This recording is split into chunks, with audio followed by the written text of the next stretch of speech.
Well, welcome to Marking the End Times. I'm Mark Hitchcock, and as always, it's great to have you with us today, and especially good to have you with us today because this is kind of a major milestone program for Marking the End Times. Because for the first time in the history of Marking the End Times, I have a guest with me today. Jan Markell is our special guest today. And Jan, great to have you with us. Mark, thank you for having me. Well, this is something that we hope to do every, 4, 6, 8 weeks, is to have a guest live with us. And it's such a privilege to have Jan with us today as kind of our inaugural guest on Marking the End Times. Jan is the leader, the head of Olive Tree Ministries. I know many of you know Jan, are very familiar with her ministry, understanding the times. Really, for many years now, I would say that through Jan and through the ministry she's really has a flagship Bible prophecy ministry. It's known across the country, across the world. She's had just some incredible conferences with great speakers there over the years, up in the Minneapolis, St. Paul area. Jan, just kind of personally from me, I can say there's been, dozens and dozens of people, I don't know, maybe in the hundreds of people that have come to our church, and they'll come down after the service, and I'll be down front, and I'll start talking to them, and they'll say, yes, I heard about your church through listening to Jan Markell. And they'll say, I live in Oklahoma City or Edmond and had no idea, what you're doing here, and found out, you're right here in the area. So you've been your ministry has been a great blessing to me and to our church. Well, I'm so pleased to hear that, Mark. You and I have been working together now 15 years. We had a conversation at Jewish Voice back in 2008, and I was eager to make you a part of the lineup and everything. And you were a mainstay, and you still are. With the Understanding the Times Conference Ministry, and I want to thank you for that. And we've got that coming up again Thursday, June the 6th, and it's a little different format because we try to do it on one night and bring in the leading voices of eschatology, and we have now for 3 years. Before that, as you know, the venue was the mega conference, but now we're reaching the mega through the electronic. I think what changed, Mark, I think COVID changed mindsets.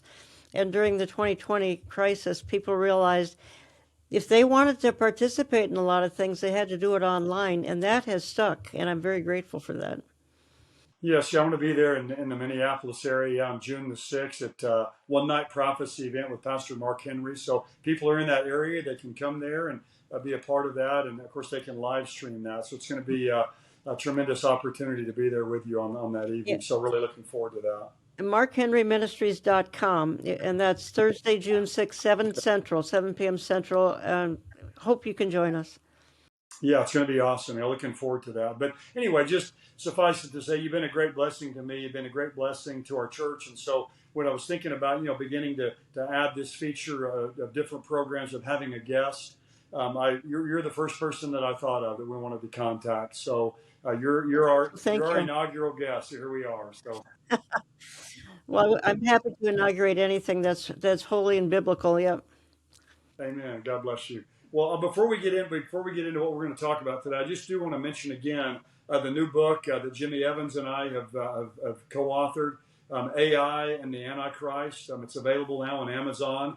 You can get a copy of it there. I want to read just a paragraph real quickly to kind of give you a little synopsis of what the book's about. It says, it's on page 53 of our book, says the development of surveillance technology and data tracking methods in recent years has laid the groundwork for the pervasive oversight that will occur during the Antichrist rule. Global satellites, 5G and soon 6G networks, the Internet of Things, drones, roadside scanners, biometrics databases, and advanced artificial intelligence systems will enable comprehensive monitoring of all individuals across the globe. Every transaction will be observed. All communications will be retrieved and analyzed. It may become impossible to travel, purchase anything, access healthcare, or even pray privately without government knowledge and consent. The Antichrist will build on present trends to create an omnipresent police surveillance state regulated through his mark of allegiance. So that's just a little sample of what's in this book. A lot of just good basic information about the Antichrist, but a lot of it's related to just the exponential increase in technology we see that the Antichrist will use, because we know the Antichrist will have to have the tools of world domination, and they're here now. And so this is just another aspect of the stage being set for the end times. Well, Jana, I thought as we begin here, before we get into the topic, I want to talk about what's happening in Israel today and some of these things related to Ezekiel 38 and 39. But you've been doing this for a long time. You've been watching the signs of the times and proclaiming and heralding the coming of Christ, and for people to be ready. And so I thought I'd just start off by asking you, just over the last years that you've been doing this, what are the main things that you have seen and the main things that you're really focused on right now as it concerns these signs of the times? Well, I think you've hit on a huge one with your book, and I don't say that as a book promotion, but as the topic you have picked, I think is so key and so relevant for 21st century believers, because the stage is so being set, as you just said, for everything that's going to happen in that Daniel 70th week. And what's going to run it? Artificial intelligence will run that kingdom. So I think we have to try to understand it. I think, Mark, another thing that's changed significantly in probably 15 years is what's going on in our churches today. And you as a pastor, you get that more than some get that. And there's been kind of an avoidance of all that we're talking about. And I think I'm kind of seeing that maybe break down a little bit in a good way, because the people are going to pastors and leaders and saying, you know what, we have to understand this. We have to understand what the future holds and the order of the future. And in some cases, of course, their theology is not in agreement with us, which is a problem. And in other cases, the theology does agree, but they've held back because they're afraid of offending by presenting eschatology, whatever, one presentation or a series. But I'm seeing that break down because the people are saying, we have to understand the times. We have to be like the sons of Issachar and understand the times, and we can't if our pulpit is silent. So I think that's a good feedback, Mark, in that I'm hearing from people that a little bit more are their churches making an inroad into the topics that we're talking about. Now, there's a long, long way to go, believe me, because there are a lot of frustrated people left. Yes, no, that's one of the sad things that's been out there. But I do think, yeah, maybe there's a little bit of turning in some places, and that's good, because Jesus, when his disciples asked him, what's Right. going to be the sign of your coming in the end of the age, he didn't say forget about that and don't worry about it. He gave a long litany of signs. Yeah, but we've got some things exploding. I mean, including right now a war in the Middle East. We've got wars and rumors of wars. We got rumors and we got literal wars, and we got another one on the horizon, with China is going to invade Taiwan likely in the next 6 months or so. So, in that these so-called signs of the times are virtually exploding on the scene that you and I have tried to document for years, people are just frustrated that they can't be behind on the other side of a pulpit that's explaining it all to them.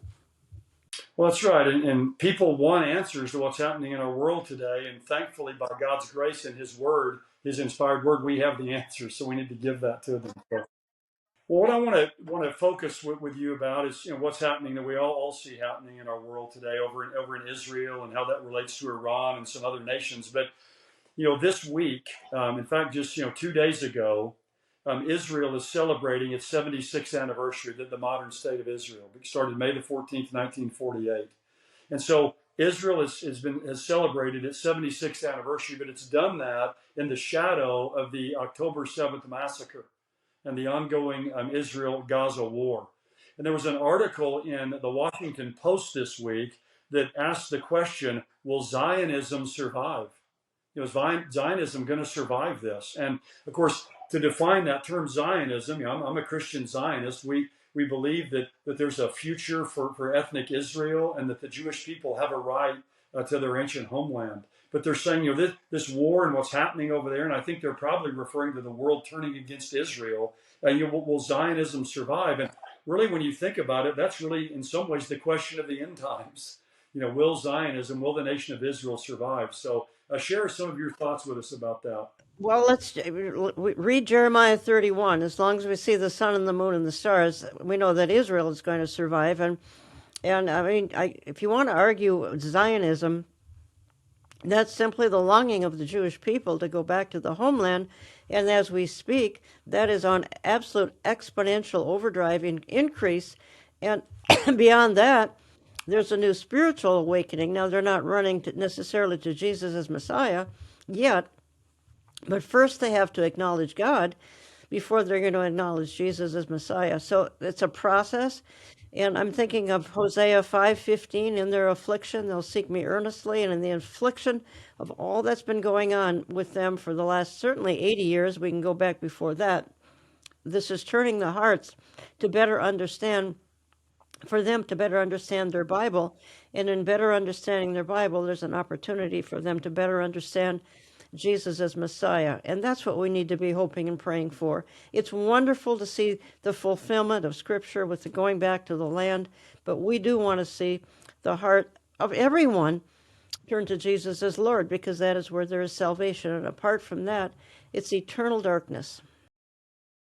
Thanks for joining us for today's video. We're going to continue on in this video in the subscriber only section. So you can go to endtimes.com and become a subscriber.